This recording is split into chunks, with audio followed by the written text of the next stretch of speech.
আজিৰ ডেটত ভাৰতবৰ্ষত আটাইতকৈ ডাঙৰ বিতৰ্কটোৱে হৈ গ'ল ইথানল বিতৰ্ক। इथेनॉल की बात करते हैं। इसके कारण हम 100% बायो इथेनॉल खराब है या फिर इथेनॉल को लाने का तरीका। পেট্ৰলত 20%, 60%, 80% নহয়, এবাৰ 100% ইথানল মিলাবলৈ গৈ আছে। वो आज का दिन मेरे लिए भी बहुत खुशी का है कि कल रात को 8 बजे मैंने जो फाइल है उसके ऊपर साइन किया कि 100% इथेनॉल इसके नियम बनकर उसको आज कानूनी रूप से प्रक्रिया देने वाली फाइल पर मैंने साइन की है। ইয়াক লৈ আসলে কিয় বিতৰ্ক হৈছে, মানুহে আসলে কিয় বেয়া পাইছে, বা ইথানল সঁচাই ক্ষতিকাৰক নেকি, বা গভৰ্ণমেণ্টেনো এইবিলাক কথা জনাৰ পিছতো কিয় বাৰম্বাৰ সেই ইথানলৰ ইউজটো বন্ধ কৰিবলৈ বিচৰা নাই, বা তেওঁলোকে ইথানলৰ ইউজটো বঢ়াইহে গৈ আছে।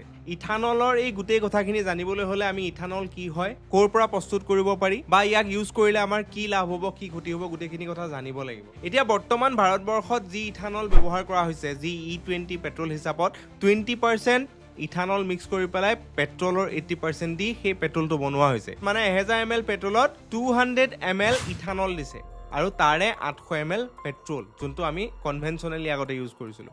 চ' মিক্স কৰি পেলাই বনাইছে, আৰু বহুতৰ গাড়ীত কিছুমান প্ৰব্লেমৰ সৃষ্টি হৈছে, কাৰণ গাড়ীৰ ইঞ্জিনটো সেই ইথানলৰ কাৰণে আসলে কম্পিটেবল নহয়। कुछ लोग कह रहे हैं कि उनका एवरेज कम आ रहा है, कुछ लोग कह रहे हैं कि उनके इंजन की परफॉर्मेंस कम हो गई है, कुछ लोग कह रहे हैं कि हमारा इंजन ही चोक हो गया है। এতিয়া এই ইথানল বিতৰ্কটোৰ মেইন কথাটো কিন্তু সেই গাড়ী বেয়া হোৱাটোৱে নহয়, ইয়াৰ আৰু এটা ডাঙৰ বিতৰ্ক হৈ গৈছে যে ইথানলৰ প্ৰডাকশ্যনৰ কাৰণে হাজাৰ হাজাৰ লিটাৰ পানীৰ খৰচ হয়। আপুনি জানি আচৰিত হ'ব, 1 লিটাৰ ইথানল বনাবলৈ প্ৰায় 10,000 লিটাৰ পানীৰ খৰচ হয়। আসলে এই খৰচটো ডাইৰেক্টলি নহয়, সেই ইথানল প্ৰস্তুত কৰিবলৈ বিভিন্ন ধৰণৰ সামগ্ৰী ব্যৱহাৰ কৰা হয়। বেচিকেলি ভাৰতত 99% ইথানল যিটো আমি ইউজ কৰি আছো, সেইটো বনাবৰ কাৰণে আমি খোৱা বহুতো খাদ্য বস্তু ব্যৱহাৰ কৰা হয়, যেনেকে কুঁহিয়াৰ, মাকৈ বা চাউল। সেই চাউল, মাকৈ বা কুঁহিয়াৰ পৰা ইথানল প্ৰস্তুত কৰে। সেই মাকৈ, চাউল, কুঁহিয়াৰ প্ৰস্তুত কৰিবলৈ আমাক কি লাগে? পানী লাগে। সেই খেতিবিলাক কৰিবলৈ আমাক পানীৰ প্ৰয়োজন হয়, প্ৰচুৰ পৰিমাণৰ পানীৰ প্ৰয়োজন হয়। এই গোটেই প্ৰক্ৰিয়াটোত বহুত হাজাৰ হাজাৰ লিটাৰ পানীৰ প্ৰয়োজন হয়। যোনটো ইথানল বৰ্তমান ভাৰতত বেছিকে চলি আছে, চাউলৰ পৰা বা কুঁহিয়াৰ পৰা বনোৱা হয়, সেইটোত 1 লিটাৰ ইথানল প্ৰস্তুত কৰিবলৈ কেলকুলেট যদি কৰা হয়, তেতিয়াহ'লে প্ৰায় 10,000 লিটাৰ পানী খৰচ হৈ আছে। সেইবাবে ক্লেইম কৰা হৈছে যে সেই ইথানলৰ প্ৰস্তুতৰ কাৰণে আমাৰ গ্ৰাউণ্ড ৱাটাৰৰ যোনটো লেভেল, সেইটো লাহে লাহে কমি গৈছে। মহাৰাষ্ট্ৰ, ৰাজস্থান, উৰিষ্যা, কৰ্ণাটকা, চেন্নাই এনেকুৱা ঠাইবিলাকত কি হৈছে, বৰ্তমান পানীৰ অভাৱ হৈছে। এতিয়া মহাৰাষ্ট্ৰত সাংঘাতিকভাৱে পানীৰ স্কাৰচিটি। গভৰ্ণমেণ্টে গাড়ী ধোৱা, চুইমিং পুল এইবিলাকত পানী ছাপ্লাই কৰাটো একদম বন্ধ কৰি দিছে। মিনিমেল ইউজ অফ পানী তাত এতিয়া বৰ্তমান চলি আছে, কাৰণ তাত এনেকুৱা এটা অৱস্থা, কুঁৱাবোৰ চব শুকাই গৈছে। তাত অকল এতিয়া ৰেইন ৱাটাৰ হাৰ্ভেষ্টিঙৰ ওপৰত নিৰ্ভৰ কৰিব লগা হৈছে। সেইকাৰণে এই ইথানল বিতৰ্কটো আচলতে বেছি ডাঙৰ হৈ গৈছে। এতিয়া যোনটো ইথানলৰ কথা মই ক'লো, যোনটো ভাৰতবৰ্ষত 99% প্ৰস্তুত কৰা হয়, যি ইথানল নেকি আমাৰ খোৱা খাদ্য বস্তুৰ পৰা প্ৰস্তুত কৰা হয়, যেনেকে ধান বা কুঁহিয়াৰ বা মাকৈ, সেই ইথানলটোক 1G ইথানল বুলি কোৱা হয়। 1G এইটোৰ বহুতো ডিমেৰিটছ আছে। প্ৰথম ডিমেৰিটটোৱে মই ক'লো যে বহুত পানী লাগে, আৰু ছেকেণ্ড ডিমেৰিটটো হৈ গ'ল এইবিলাক খোৱা বস্তু। বেছিকে যদি আমি ইথানল প্ৰস্তুত কৰিবলৈ খোৱা বস্তুবিলাক ইউজ কৰোঁ, তেতিয়াহ'লে কিন্তু আমাৰ ভাৰতবৰ্ষত খাদ্যৰ নাটনিও হ'ব পাৰে, আৰু এই সংকেতটো অলৰেডি বহুতো চাইণ্টিষ্টে বহু আগতে দি থৈ গৈছে। আৰু দ্বিতীয়তে আৰু এটা ইথানল আছে 2G, যোনটো নেকি অলপমান ভাল, সেইটো ইউজ কৰিব পাৰিলে কিন্তু বহুত বেছি ভাল, যিটো ভাৰতবৰ্ষত বহুত কম ইউজ কৰে,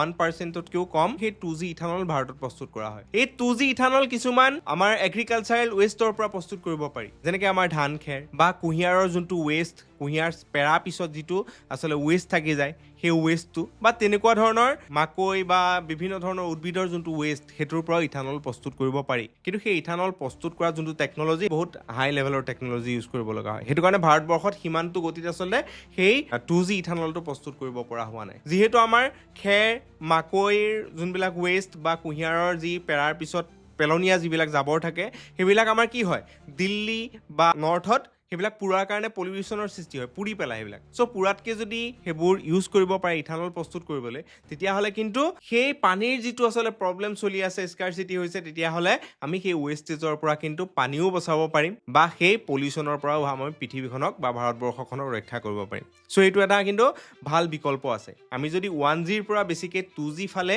গতি কৰোঁ, যে 2G ইথানল আমি বেছিকৈ প্ৰস্তুত কৰিবলৈ চেষ্টা কৰোঁ, তেতিয়াহ'লে কিন্তু ইথানলে আমাক বহুত ক্ষেত্ৰত হেল্প কৰিব পাৰে। পলিউশ্যন বচাব পাৰে, আমাৰ পানী বচাব পাৰে, বা আমাৰ ৰপ্তানিকৃত পেট্ৰলৰ পৰিমাণটো কমাই দিব পাৰে। চ' সেইটো এটা আমাৰ বহুত আচলতে ভাল পদক্ষেপ হ'ব যদিহে আমি 1Gৰ পৰা 2G ফাললৈ যাম। আৰু এটা ইথানল আছে যাক 3G ইথানল বুলি কোৱা হয়। এই ইথানলটো পুখুৰীৰ ওপৰত যি আচলতে এলগি প্ৰস্তুত হয়, মিহি মিহি যিটো এলগি টাইপৰ এটা বস্তু প্ৰস্তুত হয়, সেউজীয়া তৰপ এটা, তাৰ পৰা প্ৰস্তুত কৰিব পাৰি।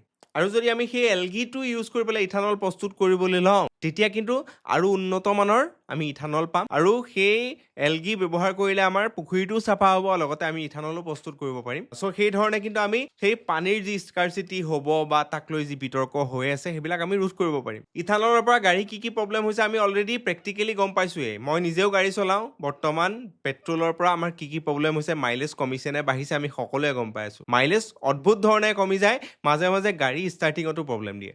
আৰু এতিয়া যদি 100% ইথানল হ'বলৈ হয়, পুৰণা গাড়ীবিলাক আমাৰ যিবিলাক গাড়ী বৰ্তমান চলি আছে ৰাস্তাত, সেইবিলাক গাড়ী দেখোন বন্ধই হৈ যাব। 120 रुपए जो पेट्रोल ले रहे हैं उसका भाव हम 15 रुपए लीटर करेंगे।